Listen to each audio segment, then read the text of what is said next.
My name is Faye Lennox, and I was 24 years old when my life broke in one single night.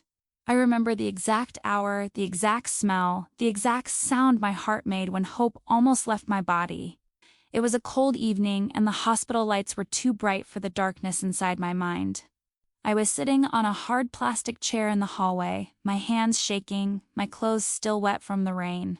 My phone was on my lap, the screen full of messages from the bank, from work, from people asking for money I did not have. But the only message I really cared about was the last one from the doctor. "We need an answer tonight." Inside the room at the end of the corridor, my mother was fighting for her life. She could not breathe without the machine, and her chest moved up and down like it was too tired to keep going. The doctor said there was a surgery that could help her, but it was expensive, too expensive for someone like me. I had already sold my car, my small jewelry, even my old guitar that my father gave me before he died. I had asked friends for help. I had cried in front of strangers. I had signed papers I did not understand. And now, after all that, I still did not have enough money to save her. My age did not matter, my dreams did not matter, my plans did not matter. In that hallway, I was not a young woman with a future. I was just a daughter about to lose her mother because she was poor. The clock on the wall seemed to move louder with every second.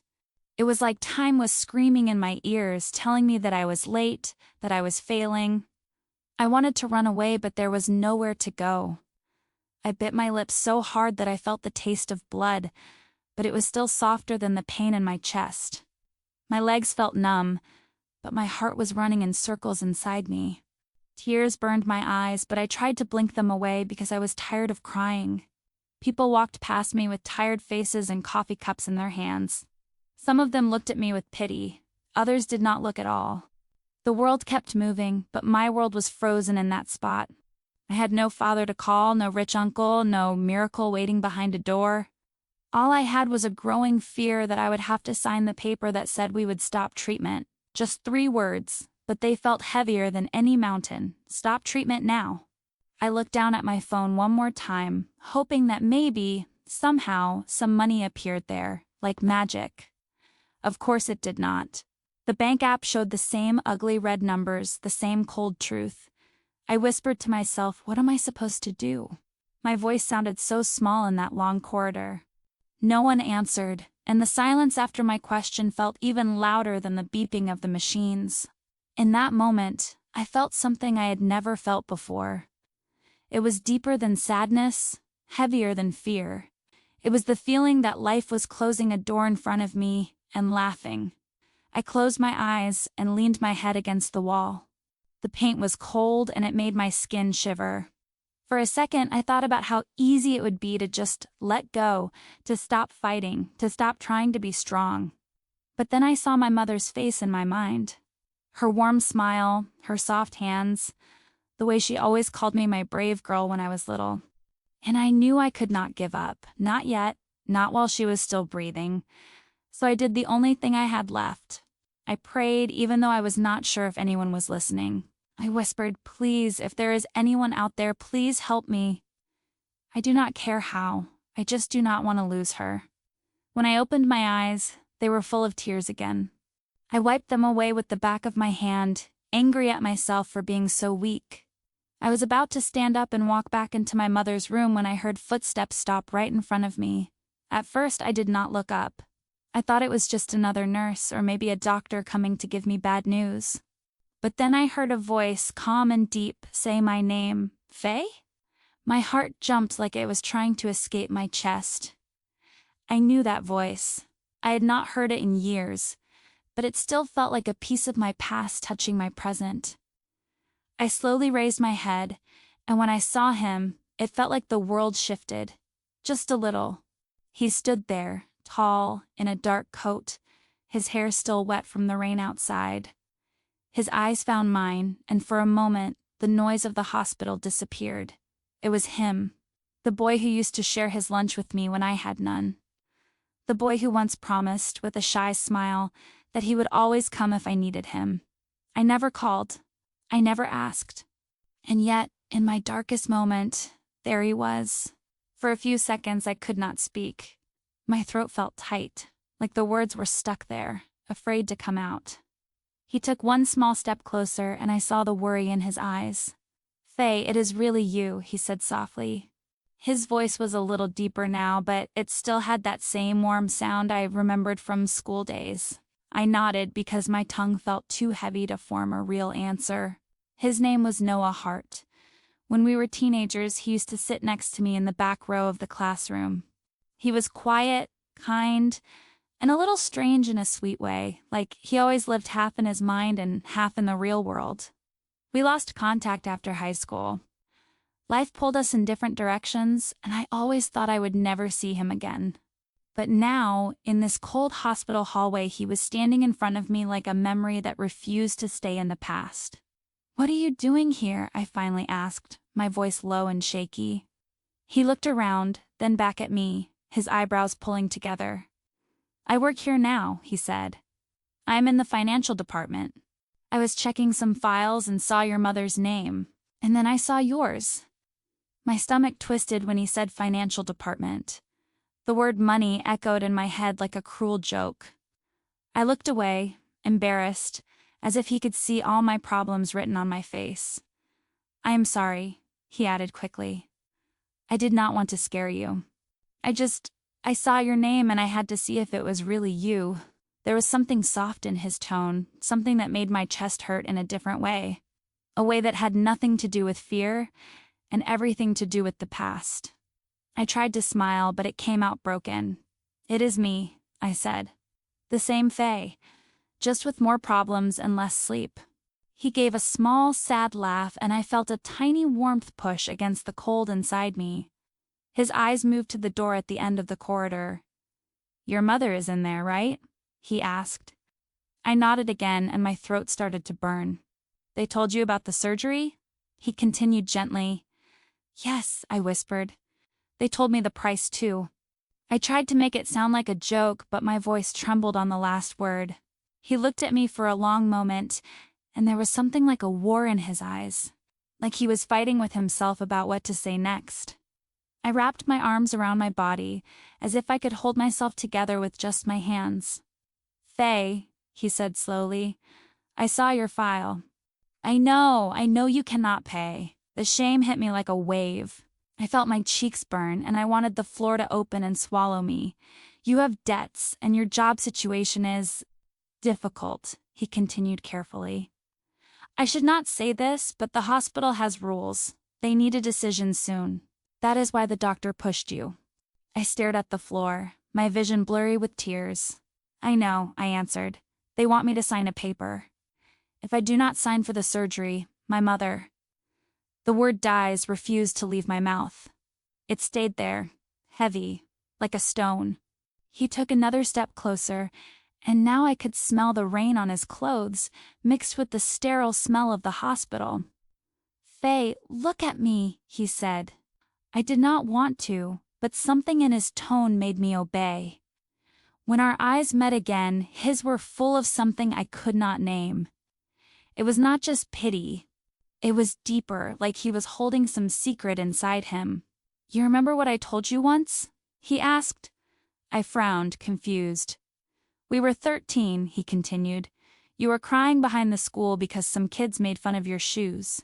You said life was not fair." The memory hit me slowly. The small stone wall behind the school, my hands over my face, the sound of my own sobbing. And then Noah sitting beside me, giving me half of his sandwich and half of his heart without even knowing. "I told you," he said, his voice softer now, "that if you ever needed help you could call me. I said I would come." I let out a short, bitter breath. "I remember," I said. "But I never called." "No," he replied. "You did not. But I came anyway." Something moved inside my chest, like a frozen part of me was trying to thaw. I wanted to believe he could fix everything, like in stories where someone appears at the last second. But real life was not a story, and I was tired of hoping. "I do not need you to feel sorry for me," I said quietly. My voice was small, but the pain behind it was big. "I just need a miracle, and I know miracles do not come from old school friends who work in offices." He did not look offended. Instead, he nodded slowly like he understood the anger under my words. Then he took a deep breath and I saw his jaw tighten with a decision. Maybe not from old school friends, he said, but maybe from people who still care. His words hung in the air between us, heavy and strange.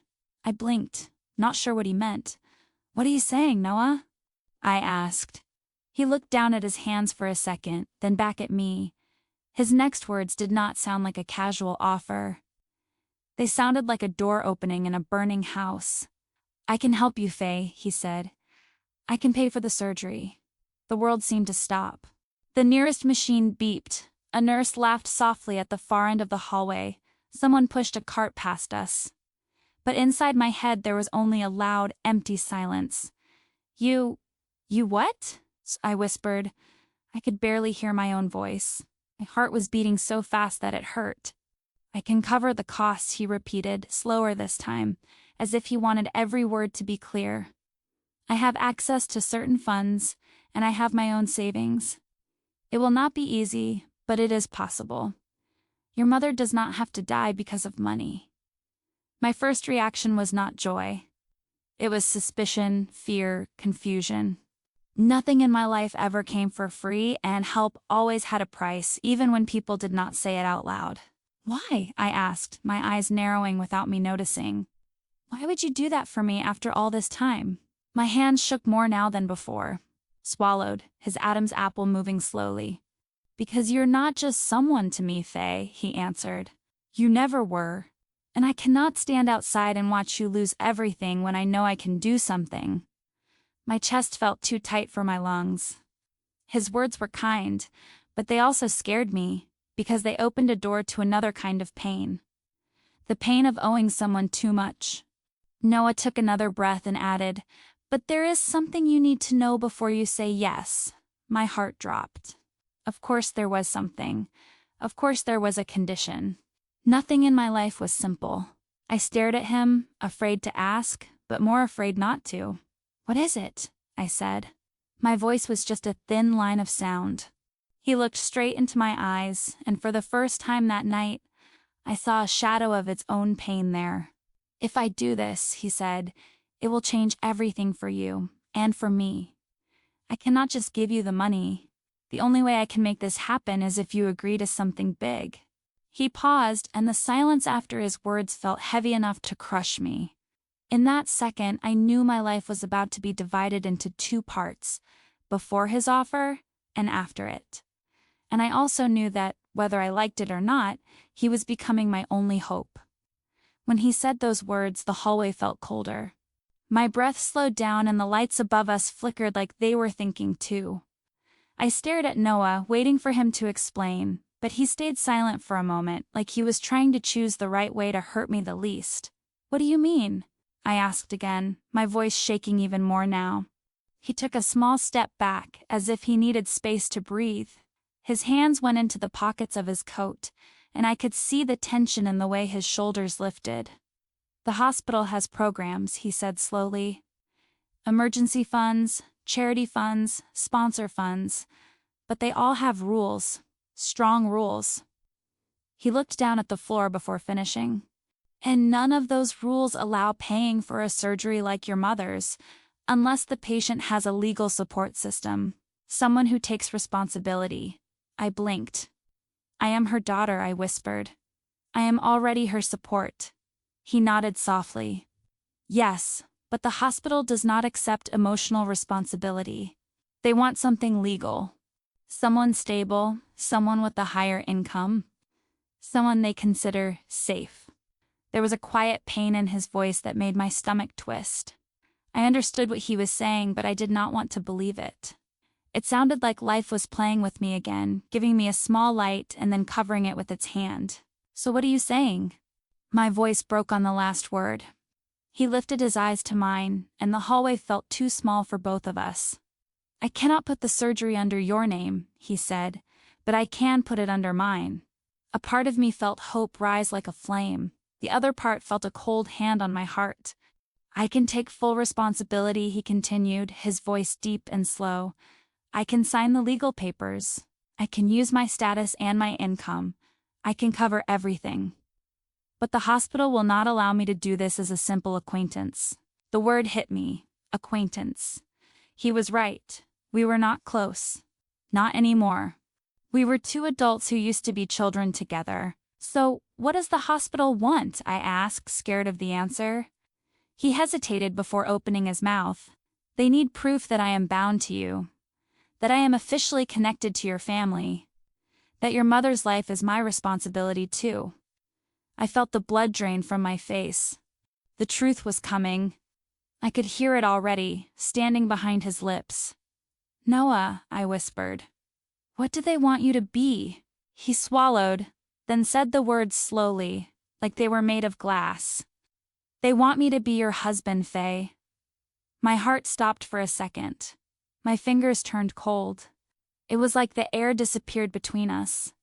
A marriage contract, he added softly. Not a romantic one, not a real one, just a legal one. The hospital will accept the surgery if we sign it. They will give us the discount, the full coverage, the emergency approval. Your mother can go into surgery tomorrow morning if we do this tonight. The world around me blurred. His face, the hallway, the lights, the doors. Everything looked distant, like I was watching it through water. Marry you? The words sounded strange in my mouth. He nodded once, his jaw tense. I know how it sounds, he said. I know it is crazy. I know it is sudden, but it is the only way the hospital will approve it. I checked everything. I talked to the board. I even begged. My chest tightened. The idea of him begging for me made the air burn inside my lungs. Noah, why would you do that? His eyes softened, full of something deep and old. Because I cannot watch you lose her, he whispered. And because I made a promise a long time ago. A promise that I would come if you needed me. I felt tears rise again, heavy and hot. But marriage? I whispered. A contract? Noah, this will change everything. He nodded. It will, for both of us. But not doing it will change everything too. And in the worst way. I pressed my hand against my chest, trying to calm my heartbeat. My mother's weak breaths flashed through my mind. Her tired eyes. Her fading voice calling me my brave girl. My knees felt weak. The floor seemed to tilt under my feet. I felt trapped between two impossible choices. Lose my mother, or marry a man I had not seen in years. Noah stepped closer, but very carefully, like I was something fragile. I will not force you, he said. This is your decision. Your life, your mother. My eyes burned as I looked at him. He stood there calm, patient, waiting for my world to break or rebuild, waiting for me to decide which path would destroy me less. I opened my mouth, but no words came out. I was floating between fear and hope, between despair and the soft memory of the boy who once saved me with half a sandwich. And then, suddenly, a nurse opened the door to my mother's room and called my name. Faye, come quick! My heart jumped. I ran toward the room, the nurse's voice echoing behind me. Noah followed, silent but close. When I reached the room, the machines were beeping faster than before. My mother's chest was rising and falling too fast, too hard, like her body was fighting for every breath. Her skin looked pale, almost gray. Her eyes were half open, searching for something in the empty air. Mom, I whispered, grabbing her hand. It felt cold. The doctor stepped in and looked at me with urgency. We cannot wait anymore, he said. We need an answer. Now. My whole body trembled.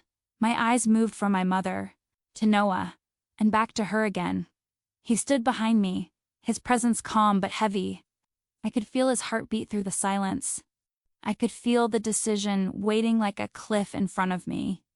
I closed my eyes for 1 second, and in that second I saw two futures. One where I walked out of this room alone, and one where I walked out with her still breathing.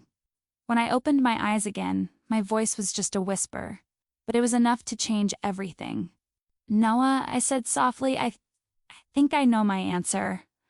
But before I could finish, my mother's hand weakly squeezed mine, a tiny movement, but full of meaning, like she was trying to speak through her fingers. And that tiny squeeze broke something deep inside me. My mother's weak squeeze traveled through my arm and straight into my chest. Her fingers were thin, fragile, almost weightless, but the message behind them was heavy. I looked at her face, at her tired eyes struggling to stay open. There was pain in them. There was also something else, something like trust, something like a quiet plea. I whispered, my voice breaking. Her lips moved a little, but no sound came out. I leaned closer, hoping to hear even a breath of a word, but she was too tired, too far away. Still, I understood. She was telling me she wanted to live. She was asking me not to give up. She was telling me she still needed me. I felt Noah behind me, silent and steady, like a wall waiting to hold me up if I fell. I turned to the doctor, who was standing with a heavy look in his eyes. He had seen this moment many times. He knew what decisions like this did to people. He was giving me space, but the urgency was clear in every line of his face. "We need approval now," he said quietly. "If I waited even 5 more minutes, it might already be too late." My mother's breath caught for a second, then released in a slow, painful sound. I felt my whole world shake. I looked at Noah. His eyes were full of something deep, something steady, something almost painful in its intensity. He did not say a word, he did not push me, he just waited. And I realized something. No matter how insane or sudden this was, no matter how much it scared me, no matter how strange it felt to accept something so big and so life-changing from a boy who had once been just a quiet friend, this was not about romance. Not now, not yet. This was about survival, this was about my mother's life. This was about choosing the only path that still had light at the end. I held my mother's hand tighter, closed my eyes for one short second, and let out a shaking breath. When I opened my eyes again, they were full of tears, but also full of conviction. I turned to Noah. He did not move. He just watched me like every part of him was waiting for the answer that would change both our lives. My voice came out as a whisper, soft and breaking. "Noah, I accept." For a moment he did not react. Maybe he needed the words to settle. Maybe he was afraid to breathe. Then he gave a slow nod, his shoulders dropping with something that looked like relief and fear at the same time. "Okay," he said softly. His voice shook just a little. "We will do it. I will take care of the papers. I will make sure she gets the surgery." The doctor stepped forward immediately. "We need signatures. Now." His tone was calm, but quick, sharp, urgent. Noah walked beside me, guiding me by staying close enough for me to feel his presence but not close enough to overwhelm me. We followed the doctor to a small room with white walls and a computer humming on a desk. There were papers already waiting, printed and marked with yellow highlights where signatures were needed. My hands trembled so much that when I grabbed the pen, it almost slipped from my fingers. Noah stepped closer. "You do not have to do it alone," he whispered. His voice wrapped around me like a warm coat. "I am right here." The words almost made me cry again, but I swallowed the tears, closed my eyes for a moment, and signed. My name looked strange on the paper, like it belonged to someone else now. Then Noah signed his part. His handwriting was steady, strong, confident, everything I was not in that moment. When he placed the pen down, the doctor nodded and rushed out with the documents. "It will be approved within minutes," he said. "She will go into surgery right after." As soon as he left, the room felt too quiet. The lights buzzed softly, and the air conditioning made a low hum that filled the silence. Noah stood near the door, his hands behind his back, his eyes on me. "You okay?" he asked gently. I let out a small, broken laugh. "I do not know. Everything feels unreal." He nodded. "I know, it is fast. Too fast. But it was the only way." "I know," I replied. My voice was small, tired, empty. "But why does it feel like I lost something too?" He took one slow step toward me. "Because big decisions always take something from us," he said softly. "But they also give something back. Sometimes we see it later. Sometimes we never see it. But right now, this was the right thing to do." I wanted to believe him. I wanted to believe that this was just a temporary storm and not the beginning of a new disaster. But before I could say anything else, the doctor returned to the doorway. "It's approved," he said. "They're taking her in now." My knees felt weak, and Noah stepped forward quickly, placing a gentle hand on my elbow to steady me. "Go to her," he said. "I'll stay close." We walked back to my mother's room together. The nurses were already preparing her bed to move it. She looked smaller than before, almost like a shadow of the woman who raised me. I leaned down and kissed her forehead. "Mom, you're going to be okay," I whispered. "I promise." Her eyelids lifted just enough for me to see the soft shine of her eyes. She squeezed my hand again, so faint, but so full of meaning. Then the nurses rolled her bed out of the room and down the hallway. I followed them, my heart breaking with every step. Noah walked beside me in silence, his presence steady like a warm light trying to guide me through the darkness. When they took her into the surgery room, the doors closed between us, and everything inside me collapsed. I leaned my back against the wall, covered my mouth with both hands, and finally let myself cry. Not the soft, quiet tears from before, but the deep, shaking sobs that come when your world feels too heavy to carry alone. Noah stepped closer, not touching me, but close enough so I could feel that I was not alone. So he let me cry until my body could not produce more tears, until my breaths turned into weak gasps, until my legs trembled under me. Then, in the softest voice I had ever heard from him, he said, "Faye, from now on, you do not have to face things alone." His words sank deep, deeper than I wanted them to. And somewhere inside me, a fear began to grow, a fear that this kindness, this help, this marriage, would come with a price I would not be ready to pay. The hours in the waiting room felt like a lifetime. The lights were too bright, the chairs too hard, the air too cold. I sat there with my hands pressed together, my fingers shaking, my mind running in circles that hurt. Every sound made me jump. The footsteps, the beeping from distant halls, the soft whispers from nurses walking past. Each time a door opened, my heart stopped. Each time it wasn't the doctor, my heart sank again. Noah sat across from me. Not too close, not too far. Just close enough for me to know he was there if I needed him. His coat was folded on the chair beside him, and his hair was still damp from the rain earlier. He watched me sometimes, but he never stared. He gave me space, but he didn't let me feel alone. I didn't talk much. I didn't have words inside me. All I had was fear. Fear so loud it pushed everything else away. "She's strong," Noah said softly after a long silence. I nodded, but I didn't believe him. I wanted to. But I was too tired, too scared, too broken. "They're doing everything they can," he added. His voice was calm, warm, steady, in a way that made me feel a little less like I was drowning. I looked at him for a moment, really looked. He hadn't left my side since the moment we signed the papers. He didn't complain, didn't sigh, didn't look bored or impatient. He was just there. A quiet presence in the middle of my storm. "Why did you really do it?" I whispered. He blinked, surprised. "The surgery?" I nodded. He let out a slow breath and looked down at his hands. It was like he was choosing his words carefully, afraid they might break something inside me if he wasn't gentle. "When I saw your name today," he began, his voice almost trembling, it felt like something inside me woke up. Something I didn't know was still there. I frowned softly. "What do you mean?" He lifted his eyes. There was a softness there, but also a pain I didn't understand yet. "You were the first person who ever made me feel important," he said quietly. "When we were kids, everyone saw me as strange, quiet, too serious. But you talked to me like I mattered. You sat with me at lunch when no one else did. You laughed at my jokes even when they weren't funny." I felt my chest tighten. I didn't expect that memory to mean so much to him. "You were my first friend," he continued. "And my only friend for a long time." His voice cracked just a little.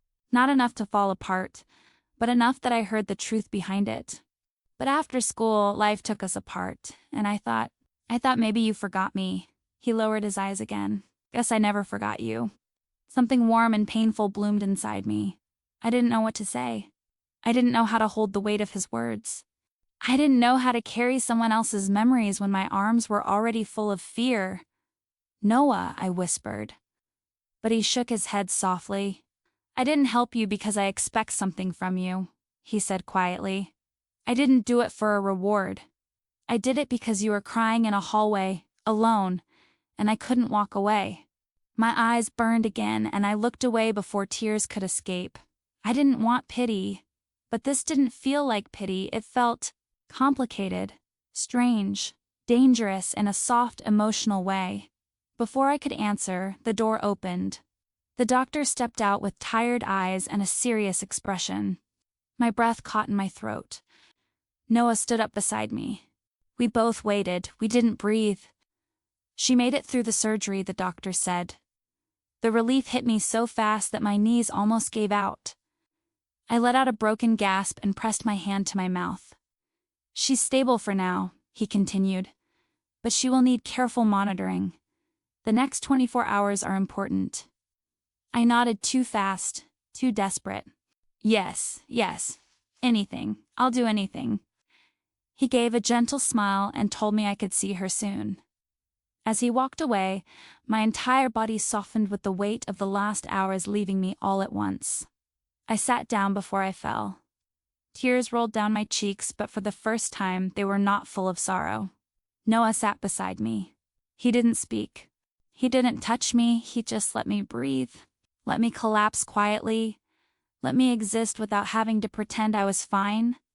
After a few minutes he whispered, "You did it, Faye." "No," I said softly, shaking my head. "You did." He didn't argue. Maybe he was too tired too. Maybe he knew the truth was somewhere in the middle. When the nurse finally allowed me to see my mother, I stood up slowly, but my legs were weak. Noah placed a gentle hand on my back, not pushing, not guiding, just steadying me. It was the softest touch, but it felt like an anchor. We walked to her room together. The lights were dim, the machines quiet except for a soft, steady beep. My mother looked fragile, but she was breathing. Her chest lifted in soft, regular waves. For the first time today, hope didn't feel like a cruel joke. It felt real. I sat beside her bed and held her hand. Her skin was still cool, but not as cold as before. I closed my eyes and whispered, "Thank you, Mom, for fighting, for staying." When I opened my eyes again, I saw Noah standing near the door, watching us with a gentle expression. He looked like he didn't know where to place himself, too respectful to step closer, too worried to leave. I gave him a small nod, a quiet thank you, a silent promise that I saw everything he had done. He nodded back, the tension in his shoulders loosening just a little. After a few minutes, he finally said, "There's something we need to talk about, Faye." My heart skipped. Of course. The marriage, the agreement, the papers we signed. The temporary calm inside me cracked open again. "What is it?" I asked softly. He hesitated. Then he looked straight into my eyes. "We have to present the marriage license to the board first thing in the morning," he said. "They need proof, legal proof. We have to make it official. Today." My breath froze in my chest. I stared at him, unable to speak. My mother was alive. But the price was coming now. "Faye," he whispered, his voice full of something deep and conflicted. We have to get married before sunrise." The words fell between us like a stone in deep water. Quiet, cold, unavoidable, and heavy enough to pull everything else with it. My whole body went still when he said it. Married before sunrise. The words echoed inside my mind like a slow, deep bell. I looked at my mother, breathing softly under the dim lights. I looked at the machines, the wires, the fragile hope we had fought so hard for. Then I looked at Noah, standing there with quiet eyes, waiting for my reaction. I felt torn in two. One part of me was shaking with fear. The other part knew this was the road I had already stepped onto when I signed those papers. There was no turning back now. How do we even do that?" I whispered. My voice sounded small, almost like a child's. "The hospital has an officiant on call," he said gently. "It's for emergency cases. Legal emergencies. They can come tonight." Tonight, not tomorrow, not next week. Tonight. My chest tightened. Are you sure this is the only way? He nodded slowly. I checked everything, Faye. If we don't make it official, the board can cancel the coverage. They can reverse their approval. And your mother, she still needs the aftercare, the medicines, the monitoring, all of it. His voice softened when he added, she's not safe yet. I closed my eyes. My mother's life was still hanging in the air, delicate and breakable. If one paper, one rule, one signature could take her away again. No, I couldn't risk that. I opened my eyes again. My throat hurt when I said, okay. Noah's shoulders dropped, relief washing over his face, but it was not a happy relief. It was heavy, serious, full of things he wasn't saying out loud. I'll talk to the efficient, he whispered. I'll arrange everything. He stepped out of the room, and suddenly I felt cold without him there. I sat beside my mother, holding her hand, letting my tears fall quietly. Mom, I whispered, my voice shaking. I'm going to do something crazy. But I think it's the only way to keep you here with me. She didn't respond. She couldn't. But somehow, I felt she would understand. After a few minutes, Noah came back. They're on their way, he said. I stood up slowly, my legs weak. What do we need to do? He looked at me with a softness that made my stomach twist. We just need to say yes, he answered. Just yes. The simplicity of the word made the reality even heavier. We stepped into the small consultation room down the hall. It was quiet, dim, lonely. The air smelled like antiseptic and rain. Noah closed the door behind us, and suddenly it felt like the walls were watching. We stood in silence for a moment, not knowing where to put our hands, our eyes, our fear. Finally, he spoke. Faye, I want to be clear. His voice was steady but soft. This is just a contract. For your mother. For her care. I won't ask anything from you. I won't expect anything. I won't make your life harder. Something deep inside me loosened at his words, even though the fear was still there. Thank you, I whispered. I don't know what I'm doing. I don't even know how to feel. I know, he said gently, and that's okay. For a moment he looked like he wanted to say more. Something deeper, something heavier, but he didn't. He kept it inside, held it tightly, like it wasn't time yet. There was a soft knock on the door. We both turned. A middle-aged woman with calm eyes entered the room, holding a folder. I'm the officiant, she said kindly. I understand this is an emergency ceremony. Emergency ceremony. The words made my heart twist. She asked us to stand side by side. Noah moved close, but not too close. His presence felt warm, and that warmth scared me. It made everything feel too real. Too close to something I didn't want to think about. The officiant opened her folder and began speaking in a calm, gentle voice. Her words felt surreal, distant, like they were happening in a dream I wasn't ready to be inside. Do you, Noah Hart, agree to enter this legal marriage with full understanding of the responsibility it brings? His answer came fast, steady, without hesitation. I do. My heart jumped at the sound of his voice. There was something in it. Something quiet and sincere that made the air between us feel warmer. Then the officiant turned to me. Her eyes were soft, like she understood the storm inside me. And do you, Faye Lennox, agree to enter this legal marriage for the purposes stated, with full understanding of the responsibility it brings? My mouth went dry. My breath stuck in my chest. My hands trembled so badly I had to press them together. This was it. The moment that would separate my life into before and after. I looked at Noah. He didn't look hopeful. He didn't look excited. He just looked steady, safe, present, like someone who would catch me if I fell. I swallowed. My voice came out as a whisper. I do. The officiant signed the papers. She asked us to do the same. My signature shook. Noah's was calm and straight. When it was done, she closed the folder and said, You are now legally married. Married. The word wrapped around me like a cold wind. When she left the room, Noah and I stood there without speaking. Two people who had just tied their lives together with ink and fear. Two strangers with a shared past and an uncertain future. "I know this is hard," he said softly. "If you want space, I can leave for the night. I can stay down the hall." Space. I needed space. But the moment he said the words, something in my chest twisted painfully. I didn't want him to leave. Not tonight. Not while my mother was between breaths and hope. "Stay," I whispered. "Please, stay close." He nodded once, and something gentle passed through his eyes. Warm, quiet, dangerous in a soft, emotional way. We walked back to my mother's room together. I sat beside her. He sat in the chair in the corner. And for the first time in my life, I fell asleep in a hospital, beside a man who was now my husband, but not my love. Not yet. Still, even in my exhausted sleep, I felt him there, present, warm, watching over both of us, and I didn't know it then. But that night would be the last night I ever felt truly alone. The next morning came like a slow, heavy wave. The hallway outside my mother's room filled with soft hospital noises, footsteps, doors opening, the distant rolling of carts. I woke up in the chair beside her bed, my neck stiff, my eyes burning from tears and lack of sleep. Noah was still there, sitting in the same chair he had taken the night before.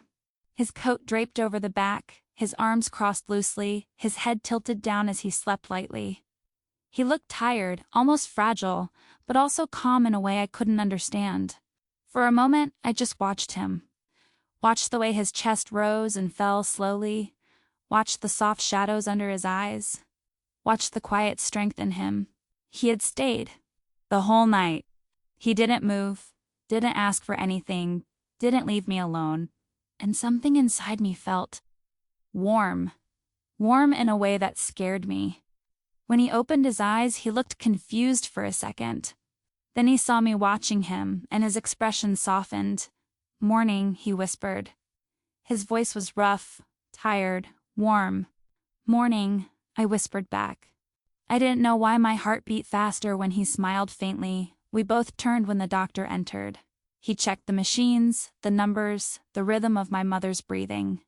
After a moment he said, "She's stable. Better than last night. She's responding well." Relief washed through me so fast that I had to sit down again. My whole body felt lighter, softer, grateful in a way words couldn't express. The doctor added, "She'd sleep for many hours. You should both rest too." Both. The word made my chest tighten again. Because now, legally, Noah and I were not two separate people. We were a pair. A married pair. Two names tied together by the hospital files. The state, the law.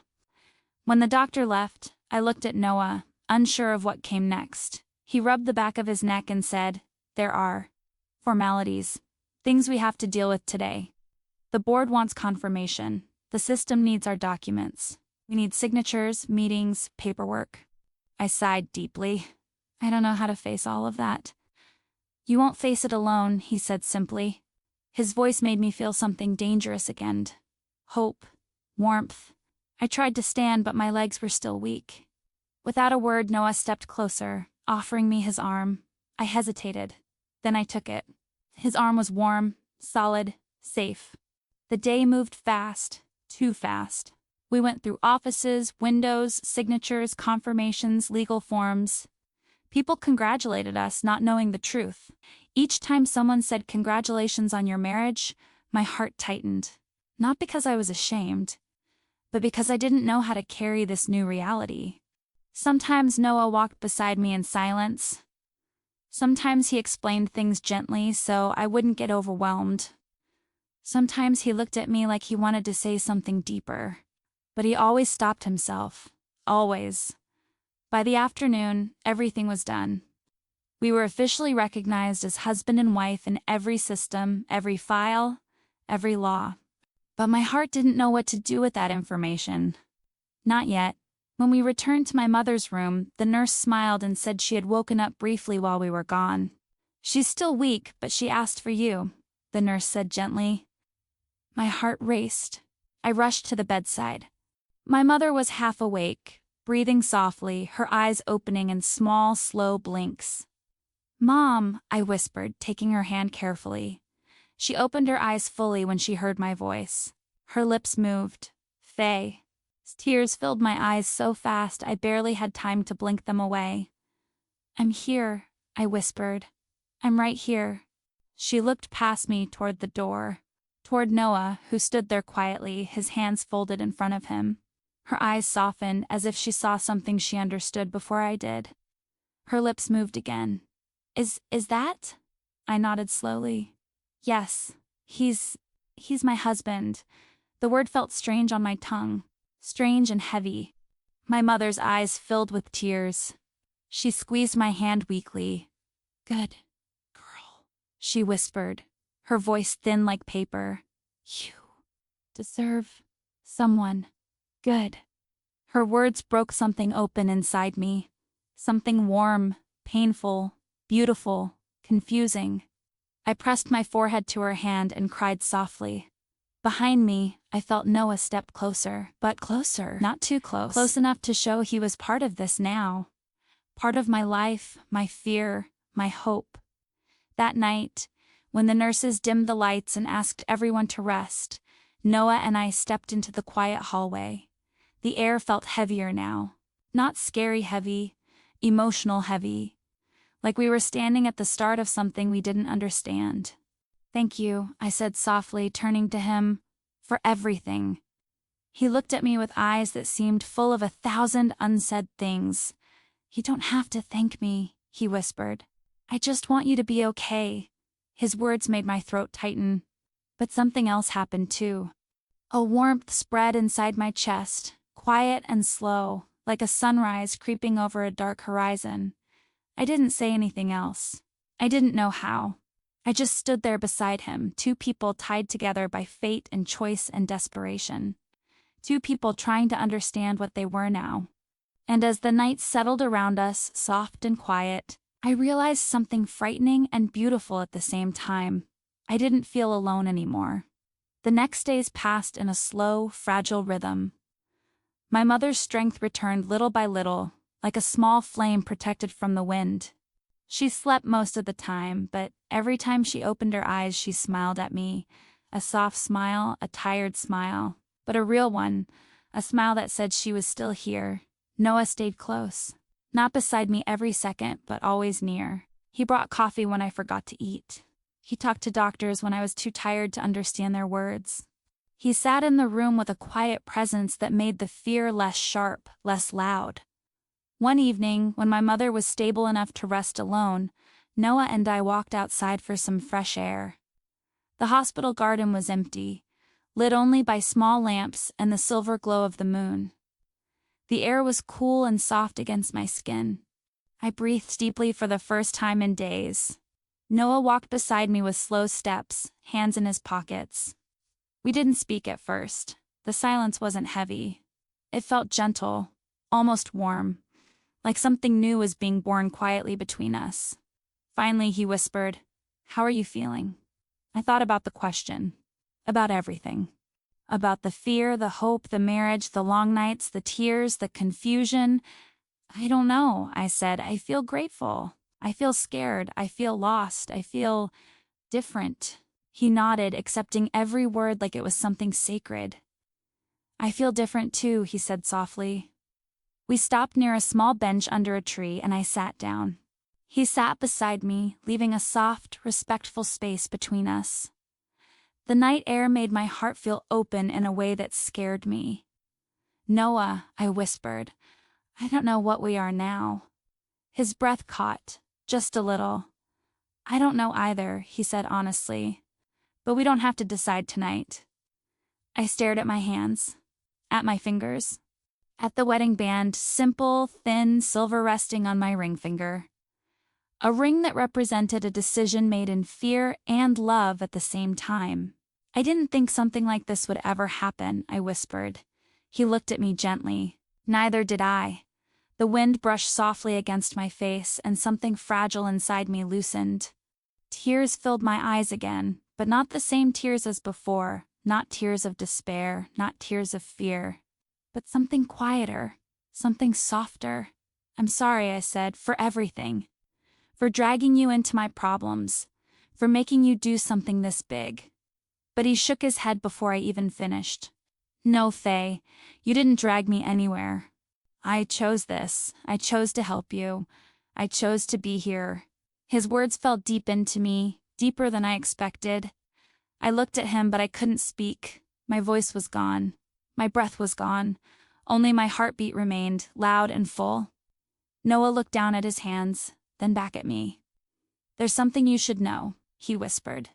I didn't help you out of duty, or guilt, or because of the past. He paused, searching for courage. I helped because I care about you, because I always cared. My heart tightened, warm and painful at the same time. I looked away quickly, afraid of what my eyes might say. Noah. But the rest of the words stayed stuck in my throat. He didn't push me, he didn't ask for an answer. He just let the truth hang quietly between you, a soft, fragile reel. When we returned to the hospital room, my mother was awake. She looked at us with eyes that saw too much, eyes that had lived long enough to understand things without explanations. She reached out her hand to me. I took it gently. Then she looked at Noah, her tired eyes soft and full of gratitude. Thank you, she whispered. Her voice was weak but full of emotion. You saved my daughter's heart, more than mine. Her words hit me so hard that tears filled my eyes instantly. Mom. She smiled faintly, a soft, knowing smile. Then she closed her eyes again to rest. I stood close to her bed, my hand still on hers.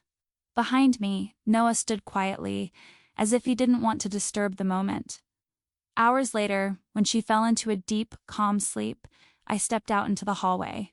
Noah followed slowly, like he wasn't sure what I needed. I turned to him. My chest felt tight with everything that had happened. Everything we had lived in such a short time. Everything unsaid. Noah, I whispered. There is something I need to tell you. He looked at me with those warm, deep eyes that always seemed to see more than I wanted them to. Yes? He asked softly. I took a shaky breath. I don't know where this is going. I don't know what we are. I don't know what will happen tomorrow. But my heart pounded. But I don't regret saying yes. His breath stopped for a second. His eyes softened, then warmed, then deepened in a way that made my knees weak.